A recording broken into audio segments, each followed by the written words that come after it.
Hoy en Es la Hora de Opinar, como todos los lunes, tendremos nuestra mesa de debate con Héctor Aguilar Camín, Jorge Castañeda y Javier Tello.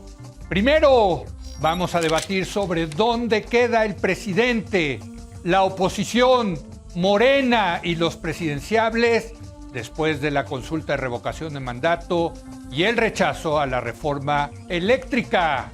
Y para finalizar, hablaremos de las elecciones en Francia, donde Emmanuel Macron fue reelecto para un segundo mandato. Así que quédese aquí, en Foro TV, que ya comenzó la hora de opinar.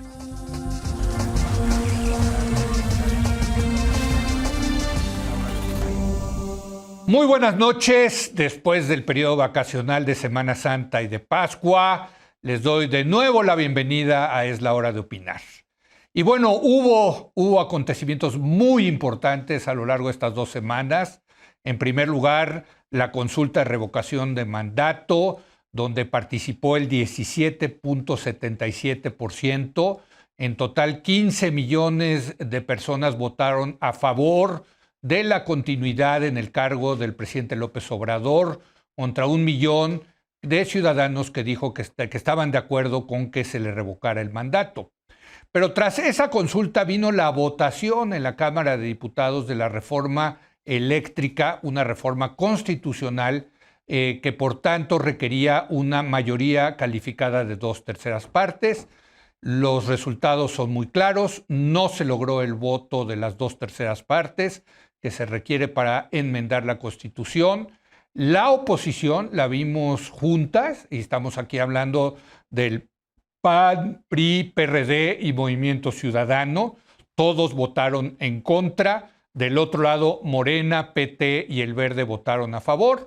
Y bueno, pues esto echa para atrás esa reforma eléctrica, más bien energética, hay que decirlo, que era la reforma más importante, como dijimos aquí, de este sexenio.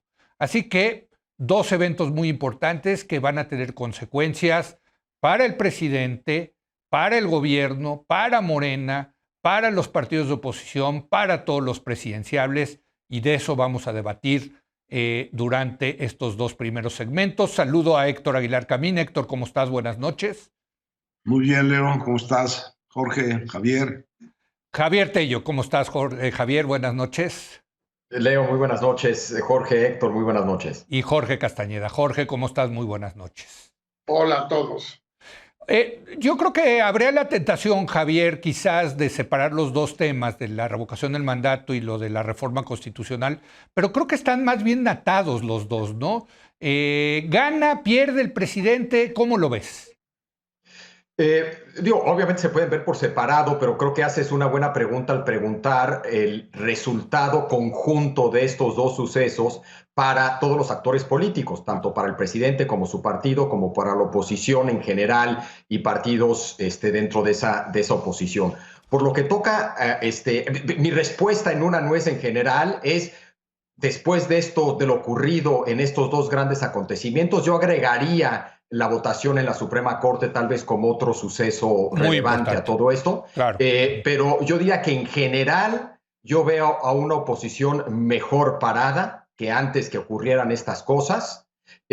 Sin embargo, no veo a un López Obrador y a un Morena sufriendo un golpe devastador, como algunos han argumentado. Pero el solo hecho de que la oposición esté mejor parada, por definición, y sobre todo dada la estrategia de Morena y de López Obrador, por definición, pues el presidente y López Obrador está menos bien parado que antes de que ocurrieran estas 2 cosas. Ahora, yo separaría, digamos, la parte sustantiva del proyecto de López Obrador de la parte político-electoral, ¿no?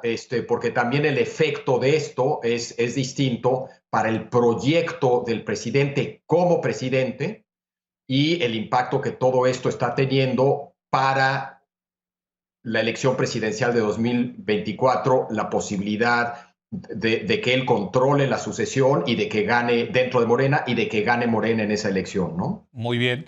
Héctor, te leí durante estos días de vacaciones y le dedicaste un artículo precisamente a decir que apareció la oposición en México, ¿no? y queda empoderada, me parece, la oposición, como dijo Javier. Me pareció muy claro eso en la votación en el Congreso, y coincido con Javier en que está, digamos, como más presente y como más clara.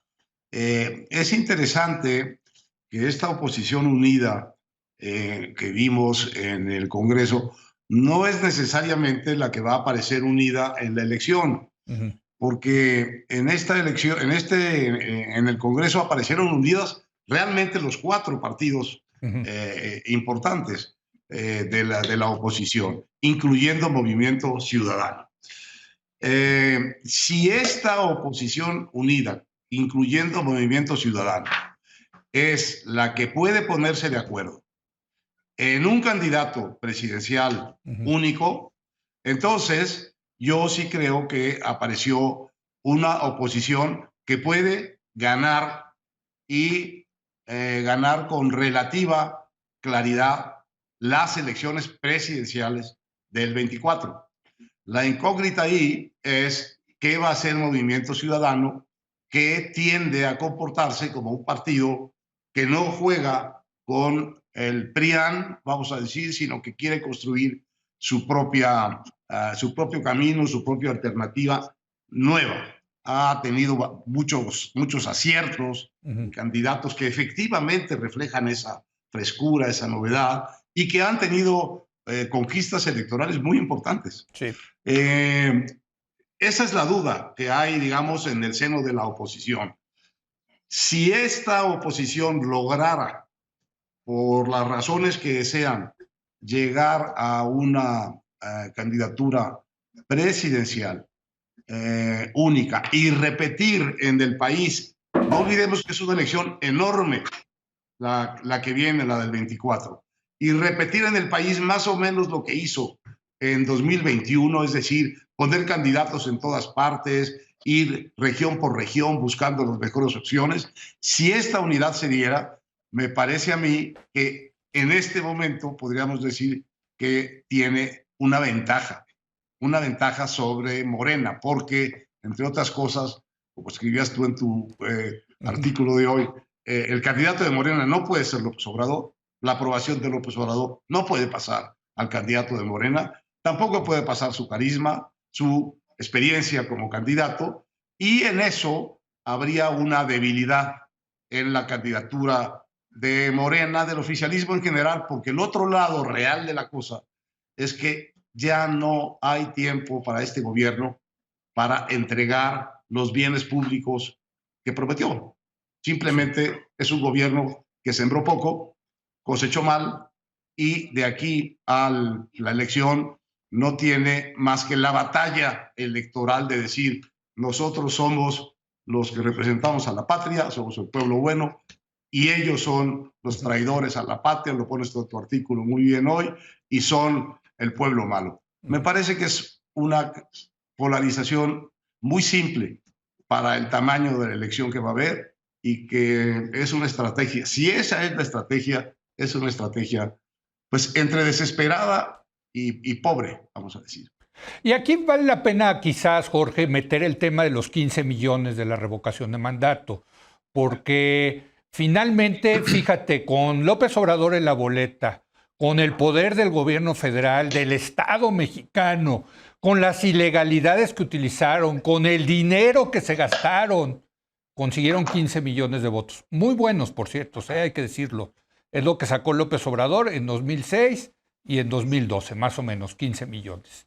Esto quiere decir que si ese es el, digamos, el piso de la 4T o de López Obrador, sí se le puede ganar siempre y cuando del otro lado haya unidad, porque aquí es muy claro, el incentivo para López Obrador y su candidato es dividir a la oposición, porque con 15 millones de votos y dividiendo a la oposición, sí ganan, sí ganan, Jorge.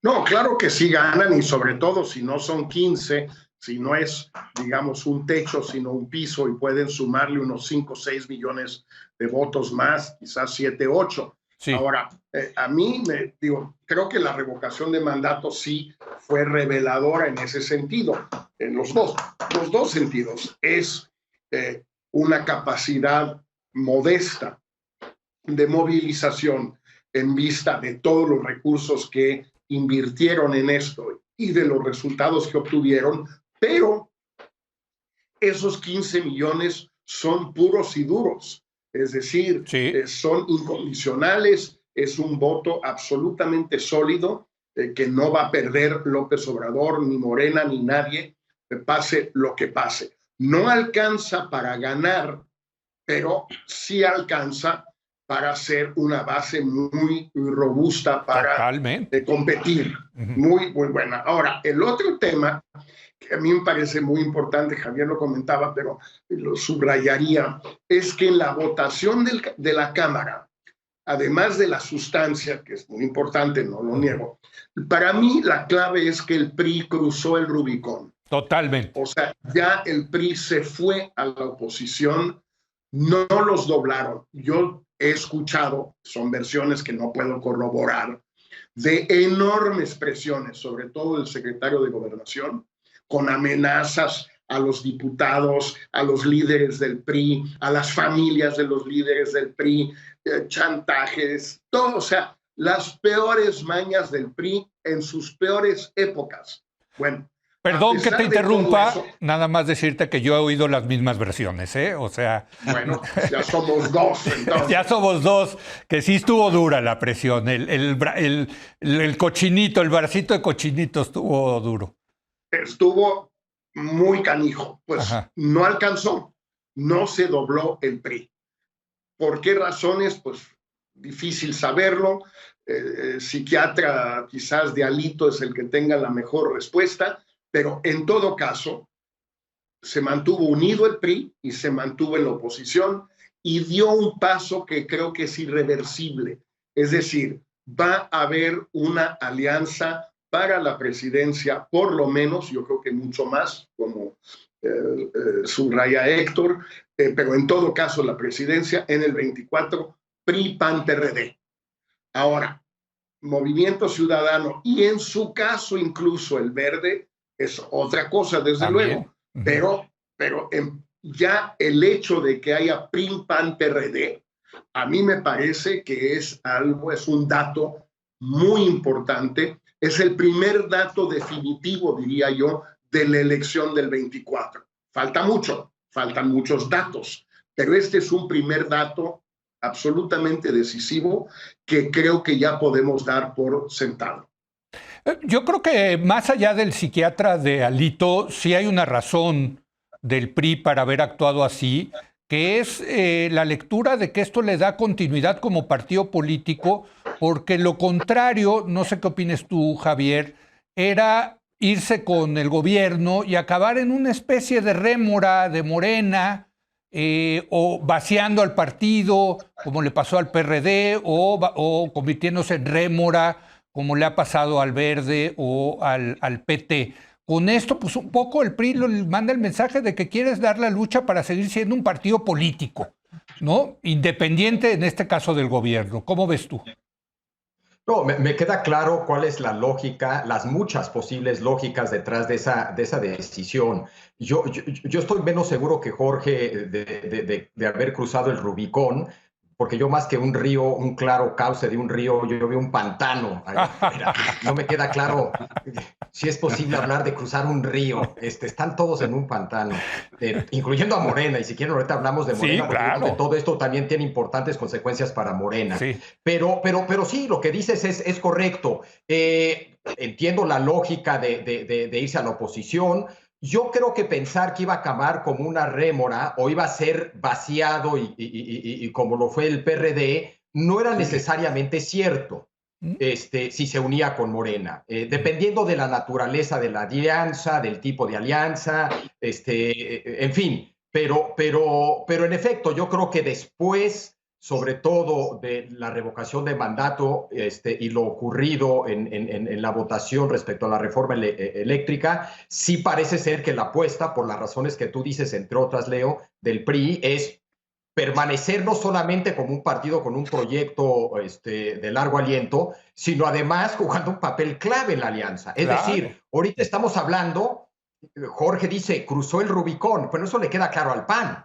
le queda claro al PRD. En ese sentido, toma fuerza el PRI dentro de esa alianza, Totalmente. siendo el partido minoritario, o sea, quitando al PRD, PAN-PRI, toma mucha fuerza, ¿no? Y si algo sabemos que sabe hacer el PRI es usar este tipo de palancas, ¿no? Creo que quedan muchas aduanas, las elecciones Sí, claro. a varias gubernaturas este año, sobre todo la del Estado de México, eso podría cambiar la cosa. El otro actor que a mí me parece que también podría cambiar es el Verde. En esta ocasión se mantuvo en su alianza con Morena, pero a futuro, o sea, yo creo que están tomando la decisión de voto por voto. Sí. Yo no veo ahí un aliado sólido de Morena y bien podría ser no solo el PRIAN, sino también meterse el Verde en esa alianza.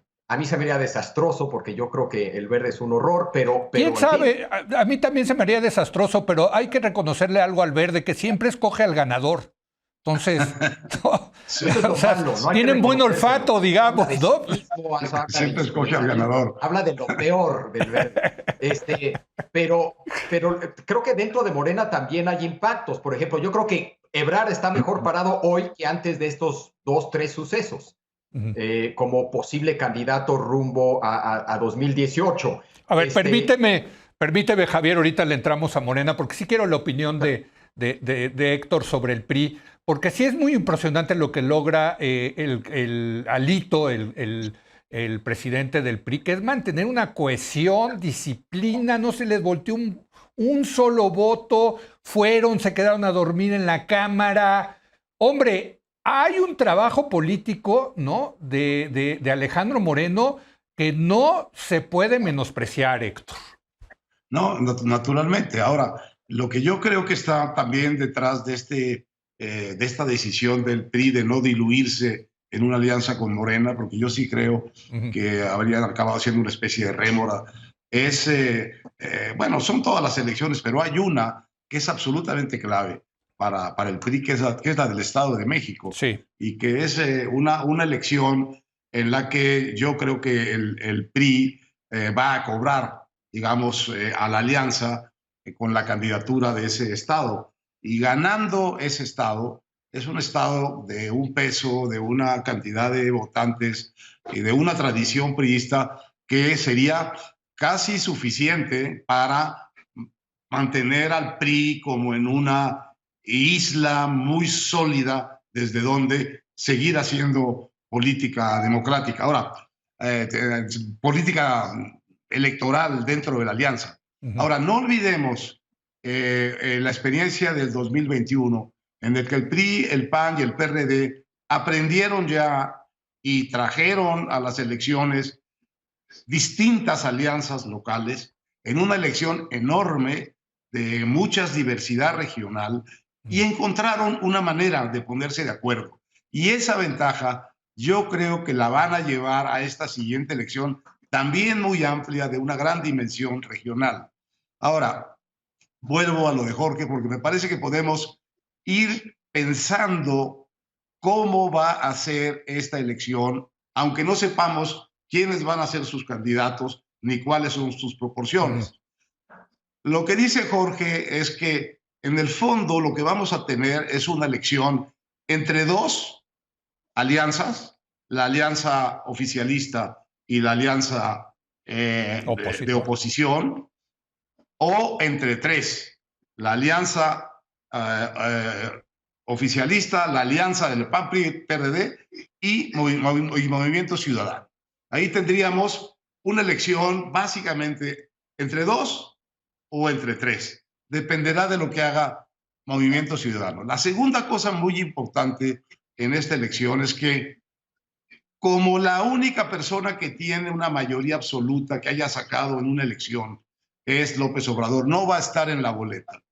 Lo probable es que los otros contendientes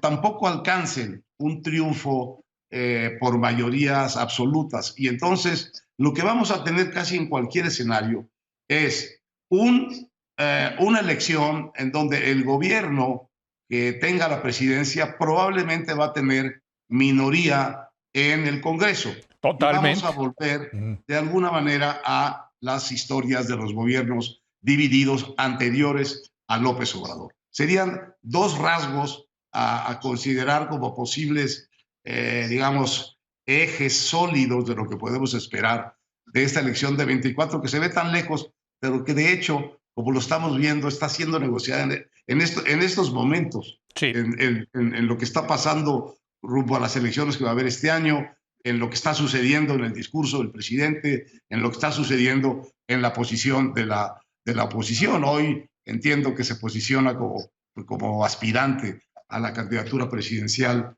de la alianza opositora Santiago Krill. Ya anda por ahí hace un buen rato Enrique de la Madrid. De Movimiento Ciudadano han mencionado tres personas, las ha mencionado el gobernador Alfaro, él mismo, Samuel García, el gobernador de Nuevo León, y Luis Donaldo Colosio, un personaje que se ha colado de una manera muy interesante y muy espontánea, en cierto sentido, a la idea de la contienda. Y el PAN ha abierto también sus cartas, ha puesto al gobernador de Querétaro, puesto al gobernador de Yucatán, pero está desde luego Krill, y está Anaya, que es una de las irregularidades y una de las injusticias que estamos viviendo camino a la elección del 24. Lo tienen detenido por razones judiciales, con un caso que no le han podido probar, pero lo tienen echado de la contienda por una fabricación judicial.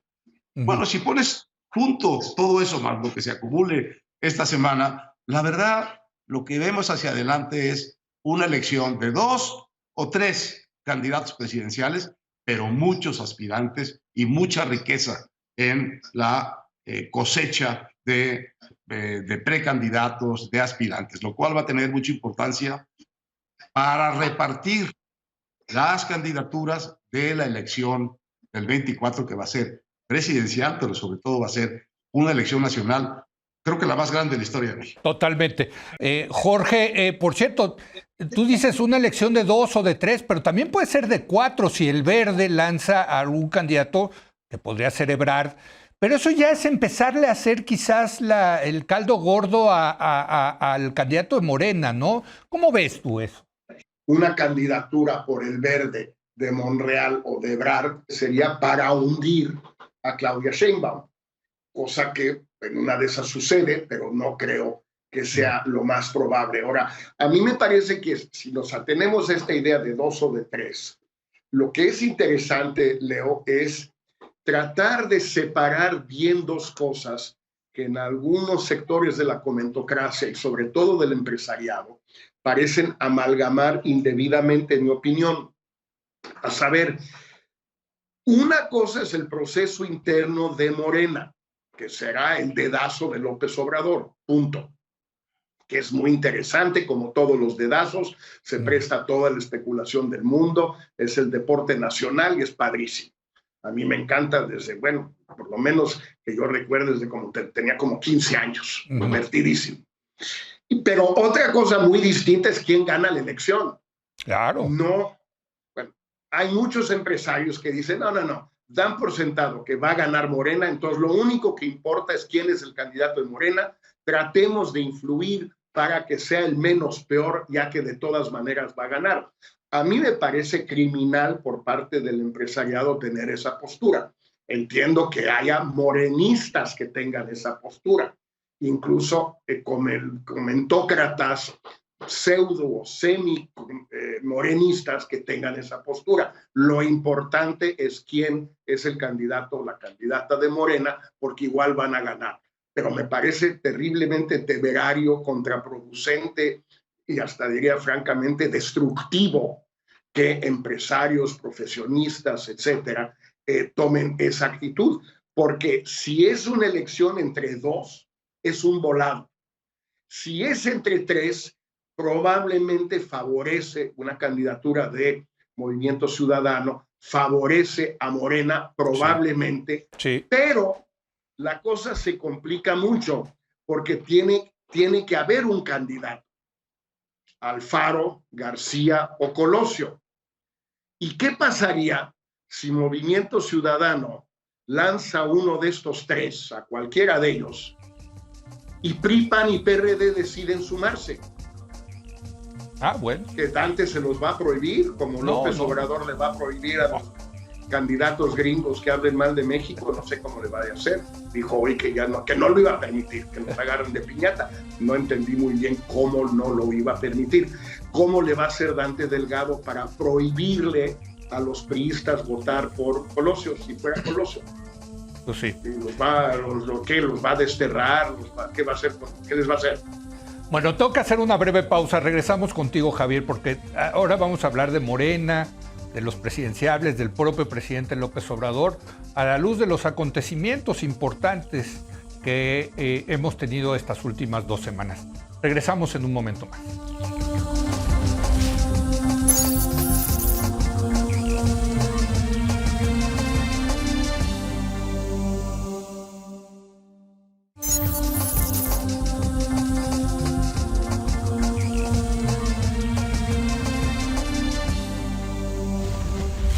Regresamos, estamos debatiendo qué viene para el presidente, Morena, los presidenciables, la oposición después de la consulta de revocación del mandato y el rechazo a la reforma eléctrica. Javier, tú decías que probablemente la postura o la posición más bien de Marcelo Ebrard queda fortalecida dentro de Morena.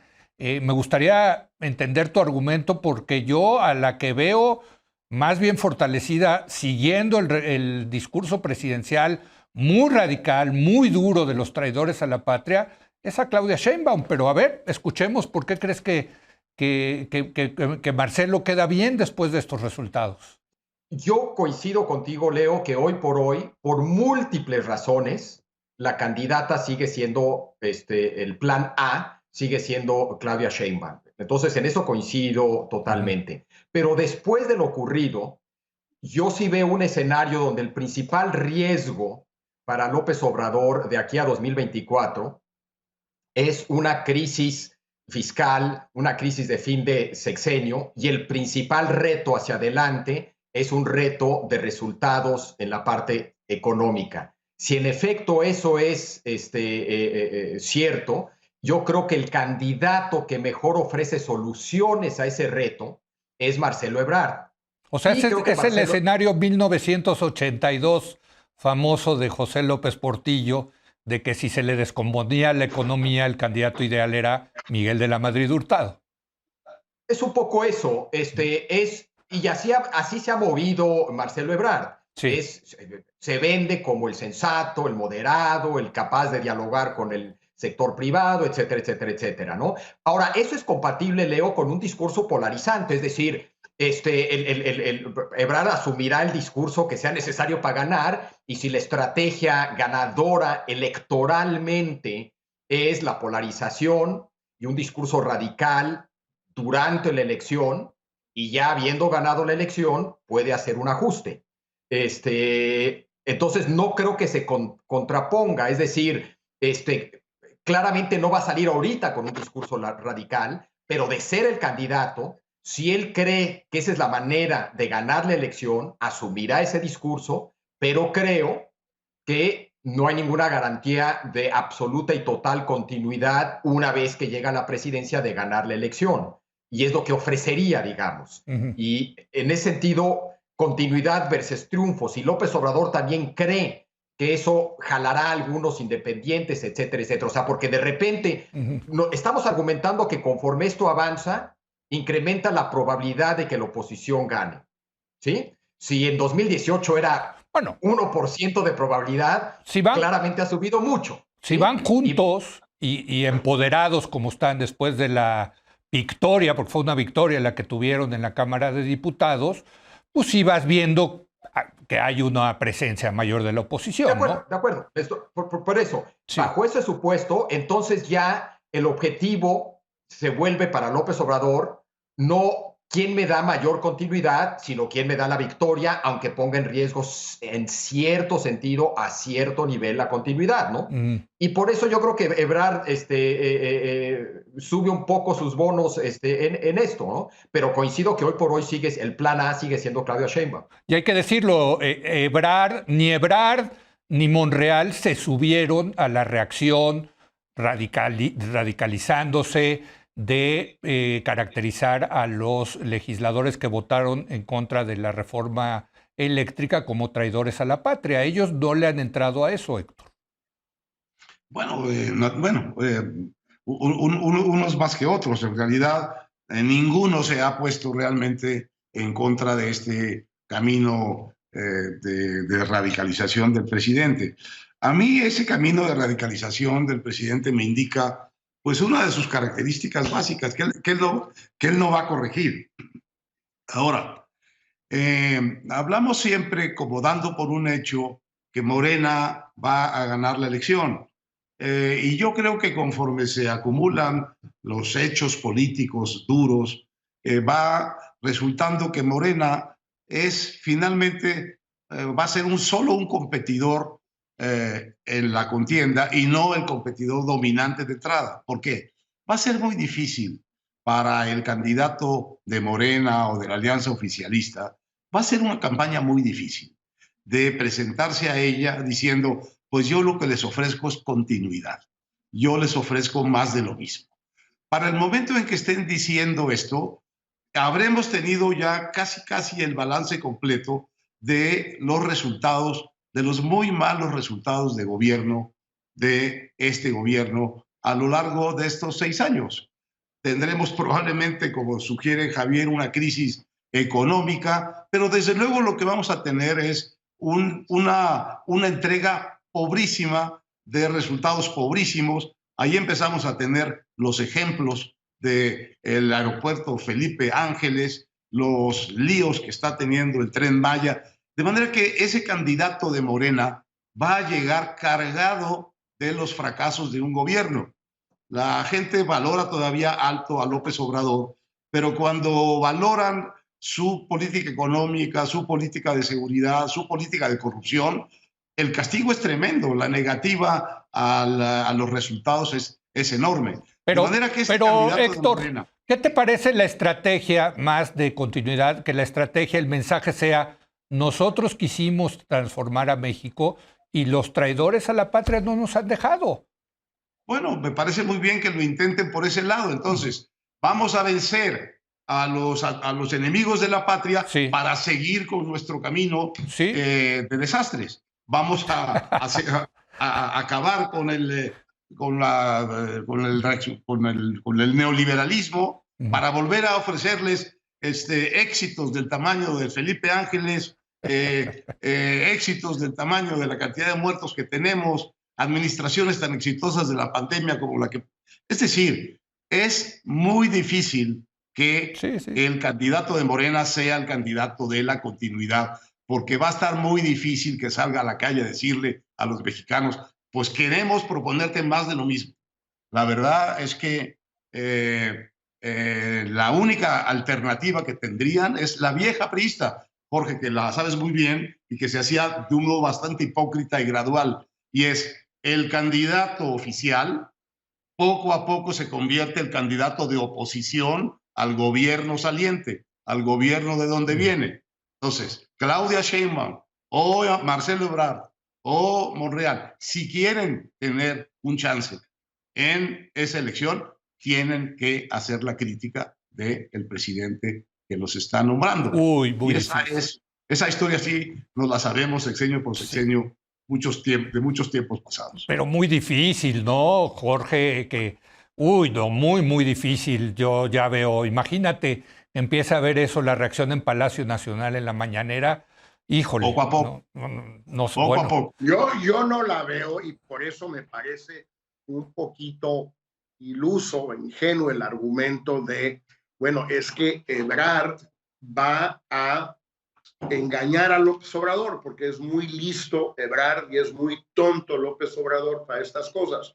Entonces, Ebrard le va a decir, no, hombre, yo voy por un discurso radical y la continuidad y la cuarta transformación bis y terminar todo lo que no se hizo y hacer todo lo que no se pudo hacer y todo eso. Y ya después, cuando gane, entonces ya voy a ser el moderado socialdemócrata moderno europeo que quieren los empresarios. Ajá, ¿y tu nieve? ¿De qué la vas a querer? A ver, yo no veo que López Obrador se deje engañar de esa manera y yo no veo que haya un atractivo electoral mayor por parte de cualquiera de sus 4 candidatos. Los 4 candidatos, como dices tú, Leo, hoy, salvo Adán López, pero por otras razones creo que es lo mismo, no son a candidatos per se atractivos. No, no son. Son candidatos que pueden tener otras virtudes, la lealtad, la experiencia de gobierno, en el caso de Ebrard, el caso de el secretario de Gobernación, pues que es tabasqueño, en fin, qué sé yo. Pero a mí me parece que la idea de que el candidato de Morena se transforme en un candidato de oposición, esa idea sí me parece absolutamente inverosímil, no le doy mayor credibilidad. Va a tener que ir con la persona que crea él que mayor continuidad, mayor lealtad y mayor seguridad le da, en el entendido, porque en efecto es listo López Obrador para esto, de que nadie le garantiza todo. Eso es imposible. Lo sabe muy bien. Pero hay que acordarse que todos los presidentes del PRI lo sabían muy bien y a pesar de eso sí que creían que yo sí voy a poder. Sí, ya sé que Echeverría no pudo, pero yo sí, o ya sé que Ruiz Cortines no pudo, o ya sé que Ávila Camacho no pudo, pero yo sí voy a poder. Pues no. Bueno. Se hacen todos la ilusión, pero pues no les resulta. Bueno, interesante que nos fuimos a una discusión ya futurista del 2024, pero yo sí quiero esta última ronda, Javier, aprovecharla para el presidente. ¿Cómo queda el presidente López Obrador? Por cierto, hablando de la elección del 2024, algo que nos dejó muy claro el tema de la consulta de revocación de mandatos, que van a hacer todo lo que puedan para ganar en el 2024. O sea, todo, y todo es todo. Hasta las más grandes ilegalidades la van a hacer porque ya nos enseñaron que van con todo por todo para el 2024. Pero más allá de eso, quiero hacer una última ronda. ¿Cómo queda el presidente López Obrador? Y quiero decirlo porque la oposición ya empoderada dijo no va a pasar ni la reforma electoral ni la reforma de la Guardia Nacional, que eran las otras 2 reformas que estaba proponiendo el presidente. ¿Cómo ves tú? ¿Cómo queda el presidente? Sí, déjame, perdón, hacer un breve comentario sobre lo que dijo Jorge. El argumento no es que Ebrard va a engañar a López Obrador. El argumento es que juntos, López Obrador y Ebrard, van a engañar a los suficientes votantes independientes para que crean que Ebrard, una vez que llegue, se va a moderar. Y en una de esas sí lo podrían lograr. Pero ese es el argumento, no que Ebrard engaña a López Obrador, sino que juntos engañan a los suficientes votantes independientes de que Ebrard es el moderado. Pero sería engañar con la verdad, a lo mejor, eso es lo que estás diciendo. En una de esas. Yo veo eso, una vez de presidente, veo más probable a un Ebrard que haga algún tipo de ajuste. Claro que va a haber continuidad, pero que haga más ajustes que a Claudia Sheinbaum. Sí. Y veo incluso a Monreal, si llegara, haciendo todavía más ajustes, es decir, ¿no? Pero hablando de López Obrador...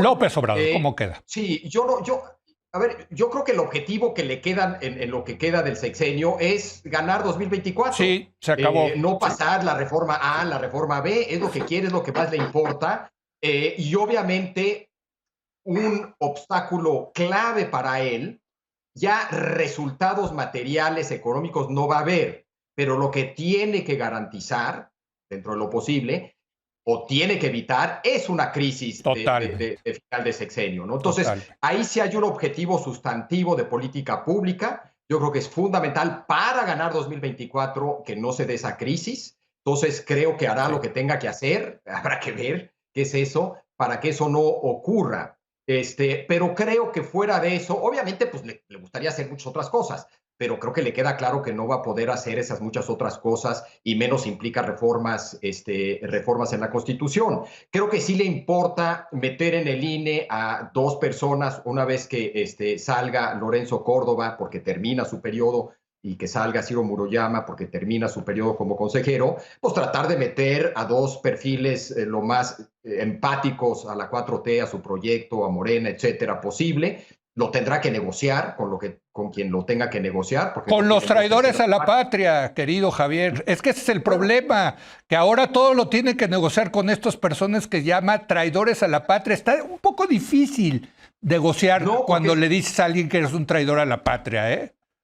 Bueno, a menos de que si se la creen, sí, pero es muy fácil dejar de serlo, ¿no? Nada más cruzas una vez más el Rubicón y dejas de hacerlo a cambio de algo. En fin, habrá que ver qué negocia, cómo negocia, con qué negocia. Pero eso sí, o sea, no pasa la reforma electoral, pero eso sí le interesa negociarlo y habrá una vez más presiones de todo tipo para lograr que quede como sobre todo presidente en el INE, alguien lo más empático posible. Pero yo creo que todo lo demás tiene que ver con ganar 2024. Ese es el objetivo.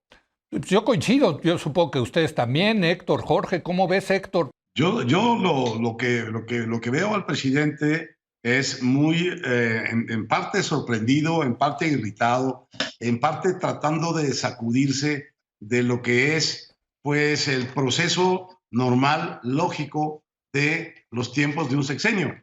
Después de la elección de 21, quedó, como vimos, suficientemente debilitado para ya no poder ser el presidente todopoderoso de los primeros 3 años. Y la realidad le va entregando derrotas poco a poco, no solo las grandotas, digamos, de la oposición en el Congreso, sino otras muy importantes que vienen de jueces, que vienen de la propia Suprema Corte. Por ejemplo, hay una que apenas se comentó de que le quitaron la facultad que se había dado de reasignar el dinero que no se gastaba del presupuesto como él quisiera. Y entonces lo encuentro muy incómodo con ver cómo va perdiendo el poder en esta mitad menguante de su gobierno y con todos los problemas que sabemos que tienen todos los presidentes salientes. ¿Cómo va a ser la elección? ¿Qué es lo que voy a entregar de lo que prometí?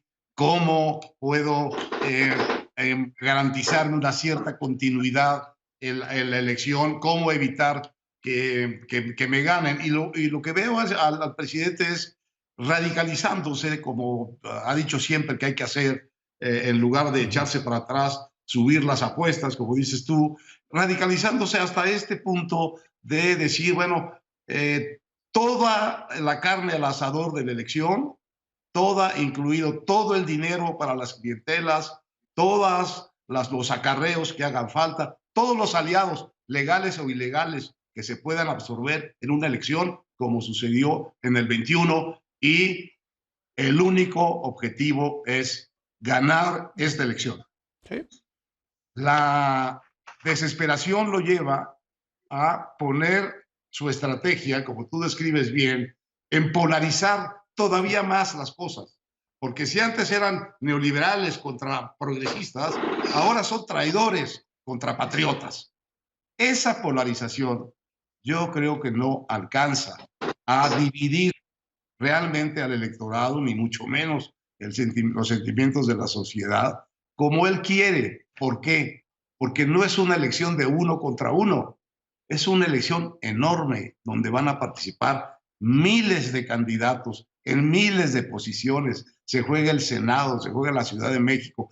Es una elección enorme para pensar que la vas a dividir entre traidores y no traidores. Y en ese sentido, me parece que al estar recibiendo tan mal la disminución normal del poder que trae la segunda parte del sexenio, está fugándose para adelante a un lugar que yo creo que si lo sostiene ahí va a ser un gran fracaso.